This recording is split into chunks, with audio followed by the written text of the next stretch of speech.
Hello, Sandwich friends. It's been a while. Life can be loud, chaotic, and sometimes overwhelming, but gaming has always been my escape, my quiet place in the middle of all the noise. And once again, I find myself returning to Ghost of Tsushima. There's something about this game that stayed with me long after I put down my controllers. This time around, I want to share not just the choices I made in the end, but why I made it, and the lessons this journey taught me.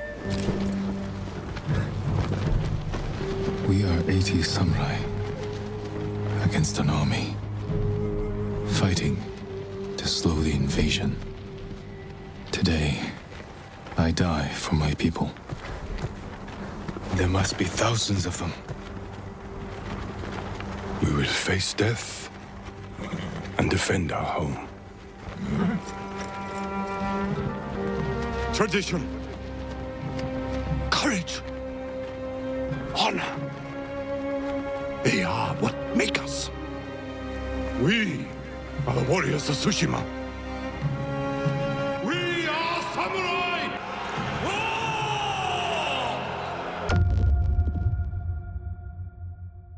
Ghost of Tsushima is more than just a story of war.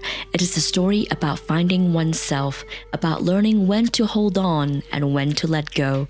It's about Jin Sakai, once a noble samurai, had to make an impossible choice, not for himself, but the people of Tsushima. The journey of the ghost is not just his own. It's a story of Yuna, Taka, Sensei Ishikawa, Lady Masako, Norio, Ryuzo, Lord Kazumasa, and Lord Shimura. Their choices, their sacrifice, and their pain all guide me to the decision I made in the end.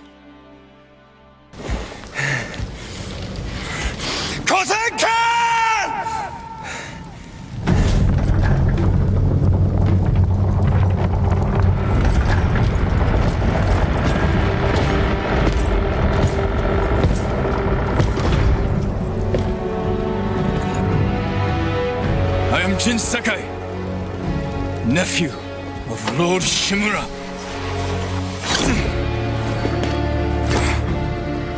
I have come to avenge his honor. A samurai fights with honor. They protect their people. They face their enemy head on. And they do not fear death. That is what Jin was taught from the very beginning, raised under the strict and honorable guidance of Lord Shimura. But war do not care for honor. As the Mongol invasion sweep across Tsushima, Jin learned this firsthand. The samurai code, tradition, courage, and honor means nothing to Koden Khan. He exploits it, using it against them. And just like that, the proud warriors of Tsushima are slaughtered, their way of life shattered. Jin survived, but everything he believes in now in question.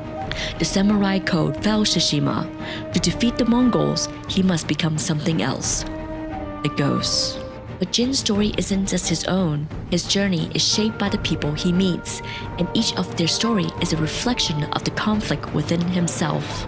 Empire for Tsushima!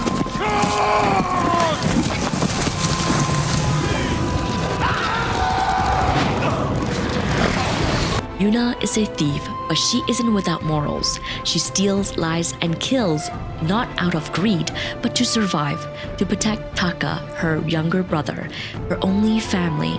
Taka, though not a fighter, is a master blacksmith, a man who only ever wanted to help fight against the Mongols. In the end, he proved his bravery not by fighting, but by choosing to stand up to Koden Khan. He couldn't have killed Jin to save himself, but instead, he chose death and honor. Taka's death was much like Jin's father's, but it's not Jin's fault, but yet Jin carried the weight of it all the same.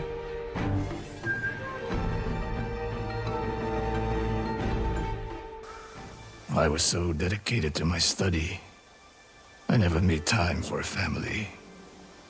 Tomoe was to be my heir. Her crimes, I could not forgive her. No samurai would. I devoted my life to the bow. The life it gave me was remarkable. But the life it took from me, family is more important. Sensei? Don't become like me. Don't let the ghost consume you. Sensei Ishikawa's story is a lesson in obsession. He devoted his whole life to the bow and forsaking family and everything else. In training Tomoe, he thought he could leave behind his legacy with her until she betrayed him. But in the end, he forgives her, realizing his own flaws. He knows now that his life purpose shouldn't be singular. Sensei Ishikawa had Jin promised him that he will not throw away his life for one single purpose. We still have a war to finish. A home to rebuild. I have no more lessons to give in this life, except one. Promise me you won't repeat my mistakes. I promise, Sensei. Lady Masako's path is one driven by vengeance. Her entire family was slaughtered, and she spent hunting down the killers, only to learn that it was her own sister who orchestrated the massacre out of jealousy and resentment. It goes to show as human we are flawed, the death of betrayal and the destructive power of envy. In the end, Masako offers her sister to end her own suffering, but revenge sometimes does not offer peace. Even with justice served, she is left with emptiness of loss, proving that some wound cannot be healed by vengeance alone. You murdered my children, my grandchildren, destroyed my family. A small price to pay for what you've done. I have done nothing. You stole everything. Drove me from our home. Took the life that was rightfully mine. Left me with that abusive drunk in this frozen land. You would have to suffer an eternity of pain to understand the life I've lived. The life you forced on me. None of that is my fault. It is! And damn you for acting as if it isn't. You've come to kill me, so finish this. It will be your only kindness. I can't end your suffering, but you can.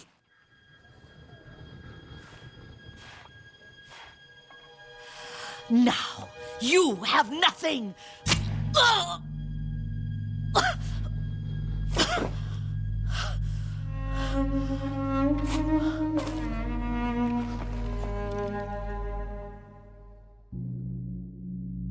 Norio, the last warrior monk, seeks his brother.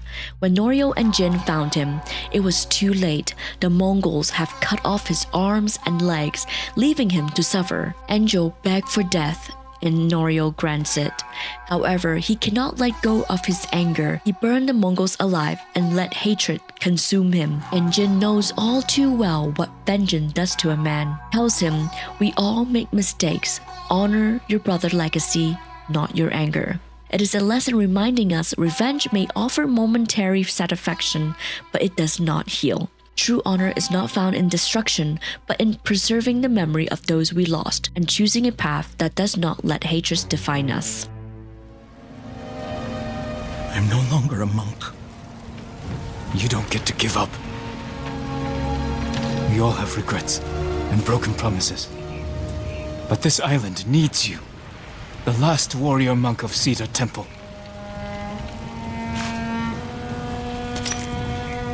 I can't go back to what I was before this. I'm not asking you to go back. I'm asking you to keep your faith and move forward. Thank you, Jin. I'll see you at Cedar Temple. Ryuzo's betrayal was not just about survival. It was the accumulations of years of admiration twisted into jealousy, and ambitions poisoned by resentment. Jin and Ryuzo's rivalry began long before the war at Lord Agao tournament, where Ryuzo staked his future on victory. He invited powerful lords to witness his skills, hoping to earn a place among the samurai. He lost to Jin. His dream was shattered. The defeat consumed and defined him, leaving behind a wound that never truly healed. When war came, Ryuzo faced a choice: stand beside Jin or secure his own survival by betraying him. He chose the latter, believing it was the only path forward. But his story teaches a harsh truth. Pride and insecurity can lead even the best warriors to ruin, proving that sometimes the greatest enemy is one we create within ourselves.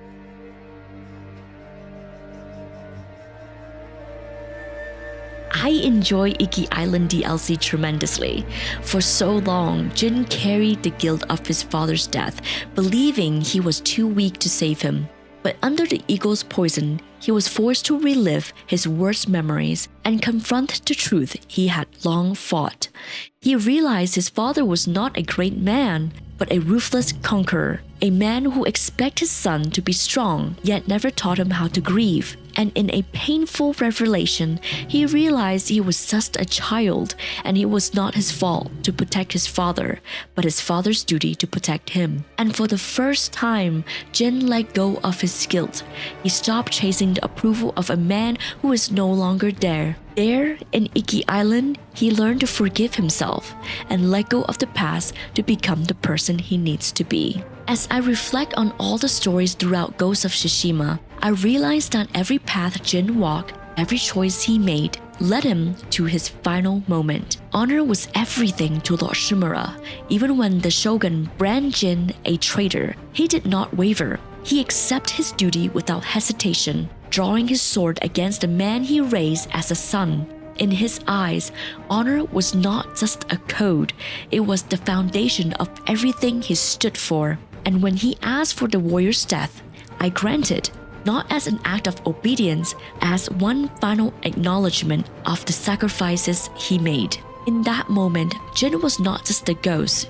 He was still the nephew who once looked up to his uncle, still honoring the past, even as he stepped forward into becoming the ghost. Granting Lord Shimura's final wish was not about changing Jin's mission. He would continue to protect Tsushima by any means necessary. But this was closure, a farewell not just to the man who raised him, but to the life he once had, to the boy who once sought his uncle's approval, and to the rigid tradition that could no longer define him. Looking back, every story contributed to this choice. Yuna taught Jin that survival does not mean abandoning morality. Taka showed that true courage comes in standing for something greater than yourself. Norio's grief-driven vengeance revealed that rage only consumes, while Sensei Ishigawa's regret proved that a life spent chasing one purpose can lead to emptiness. Lady Masako's pursuit of revenge reminds me that justice and closure are not the same, and Ryuzo's downfall was a painful lesson in how jealousy and pride can lead the most capable warriors astray. But Iki Island was where Jin finally understood himself, where he let go of the guilt of his father's death and stopped living in his shadow. It was the lesson he needed before this moment, the realization that his fate was his own to choose. Lord Shimura and Jin was prisoner of fate. They were meant to be father and son, but the changing world tore them apart. Their final duel was not just about honor, but about inevitability. And while many might argue that sparing Lord Shimura is better choice, for me, granting a warrior's death was the ultimate act of respect. It's a deeply personal choice, one that resonates even more as someone raised in a culture that values honor and respect. Ghost of Tsushima does not offer a happy ending. It is not a story about triumph. It is a story about sacrifice. Sometimes, doing what is right does not mean winning. And sometimes, fate is cruel, no matter how hard we fight against it. That is why I enjoy many Asian stories, because not everyone gets a Disney ending. Sometimes, pain and failure are the greatest teacher. So, what choices did you guys make? Did you guys spare or kill Lord Shimura? What did the ending mean to you? I would really love to hear your thoughts, so leave me a comment down below. Until then, take care, stay safe, and I'll see you guys in the next one. Bye guys!